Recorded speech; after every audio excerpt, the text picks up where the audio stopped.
Komunikasi Pemuda dan Masyarakat Karanganyar di Kapas.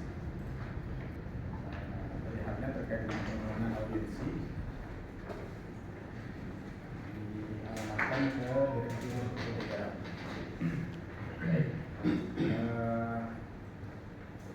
Permohonan maaf tidak bisa dihadiri oleh direksi karena memang ada keputusan yang tidak bisa ditimbangkan. Hari ini kita hadir bertiga, berempat misalnya dengan Pak Alif selaku pegaraman 91 yang Karanganyar. Kita akan beraudiensi terkait dengan permohonan atau pemeliharaan untuk menyampaikan aspirasi terkait dengan tiga hal. Pertama adalah kejelasan terkait dengan pengelolaan lahan yang 17,65 hektar, 8 umat. Yang kedua terkait dengan sampah, dan yang ketiga terkait dengan penanggalan sungai. Terkait hal-hal lain, maka kita tidak usah dirundingkan di pertemuan hari ini. Kita fokus di tiga persoalan itu ya Pak.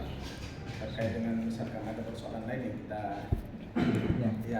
audiensi berikutnya biar tidak terlalu lama dan sehingga bisa mendapatkan hasil yang diharapkan antara saya dan antara P3 dengan masyarakat di Kota dan Karanganyar. Mungkin itu dari saya. Silakan perwakilan dari Kapas kemudian dari Ustadz dan dari silakan. Terima kasih. Assalamualaikum warahmatullahi wabarakatuh. Assalamualaikum warahmatullahi wabarakatuh. Alhamdulillahirabbil alamin, kita panjatkan kehadirat Allah Subhanahu wa taala. Hingga saat ini kita masih diberi kesempatan nikmat sehat serta iman sehingga kita bisa bertemu di siang hari ini.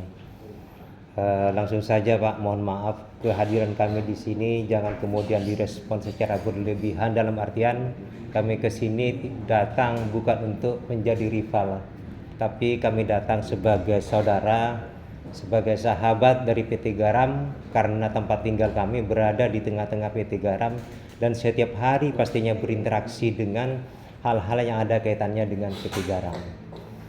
Terkait tiga hal tadi yang sudah Pak Miftah sampaikan, betul Pak, ada tiga hal yang menjadi konsen kami, menjadi perhatian kami, yaitu yang pertama terkait kejelasan dari lahan 17,5 hektar yang sejatinya merupakan di situ ada hak-hak untuk kemaslahatan umat, dalam hal ini adalah untuk anak yatim, duafa, guru ngaji, dan hal-hal lain yang berkaitan dengan umat.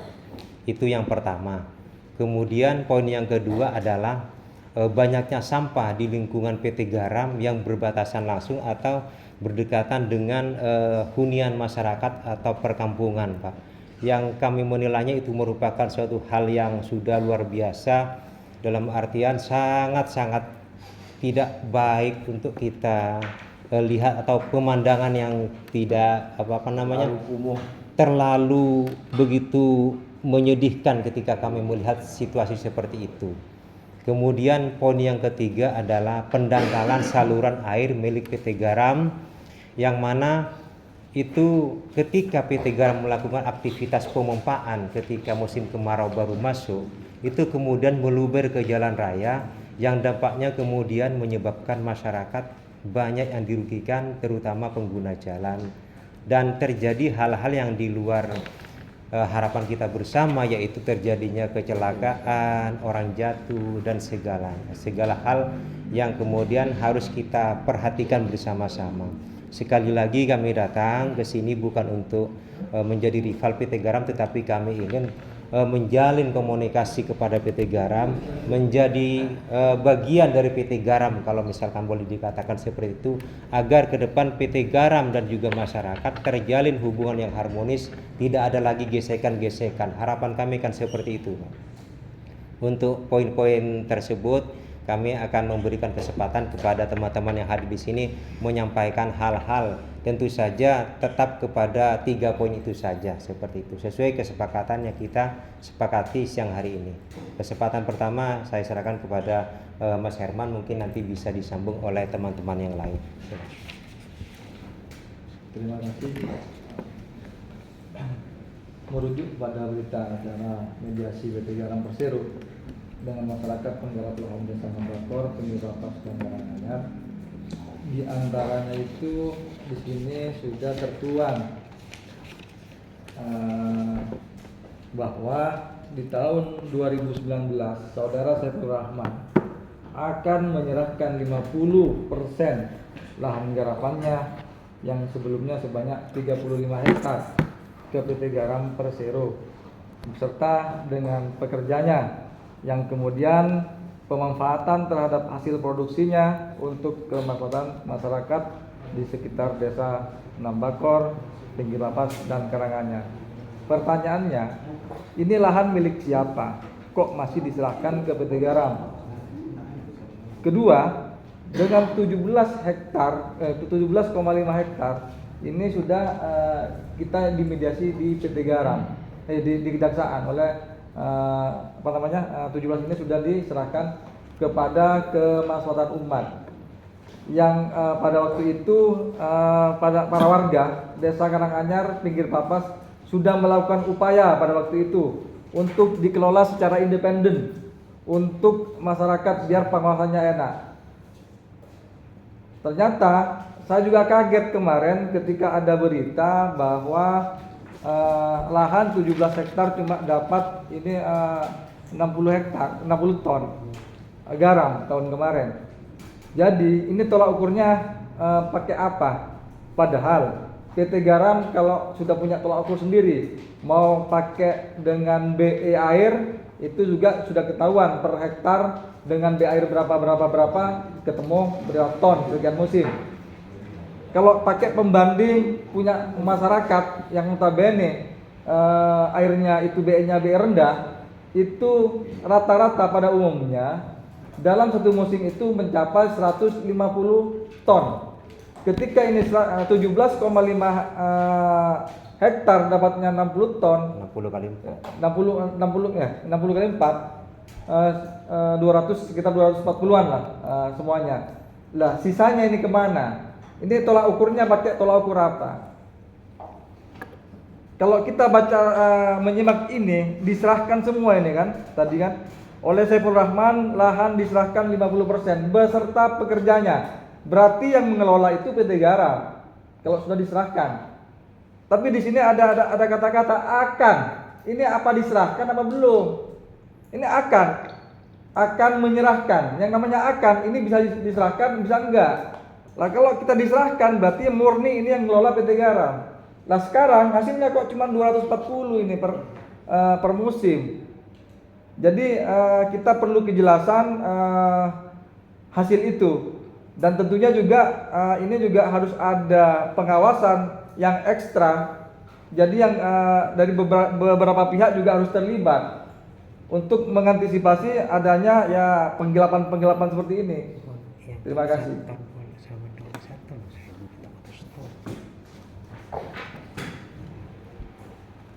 Barangkali dari teman-teman yang lain bisa menambahkan, silakan Saudara Roni atau bagaimana? Mungkin ditanggapi dulu. Ya. Oke, tidak sekalian. Ditanggapi dulu biar enak. Oke, siap. Silakan. Atau mungkin gini Pak, nambah juga karena PT Garam dulu zamannya Pak Budi Sasongko itu BE air itu ada harganya, tolong juga dibuka harganya. Mulai dari BE 3 sampai BE 25. Karena air PT Garam ini berharga, ada nilainya, nilai harga. Jadi nanti tolak ukurnya biar ketemu juga ini. Kalau kita pakai pendekatan BE per hektar dapat berapa nanti per hektarnya biar ketemu berapa ton. Jadi kalau kita dapat pakai pembanding punya lahan rakyat juga biar ketemu. Jadi biar ada tolak ukur yang jelas. Kalau ini 60 hektar kan ini sudah sangat timpang. 60 ton. 60 ton kali 4 ini kan 240 timpang dengan 17,5 ini timpang sudah hasilnya. Kok cuma 240 ton? Kemana sisanya? Terima kasih.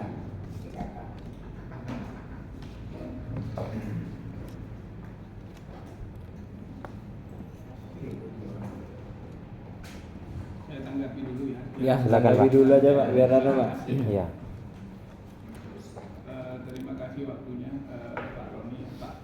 Edi. Oh, Pak Edi.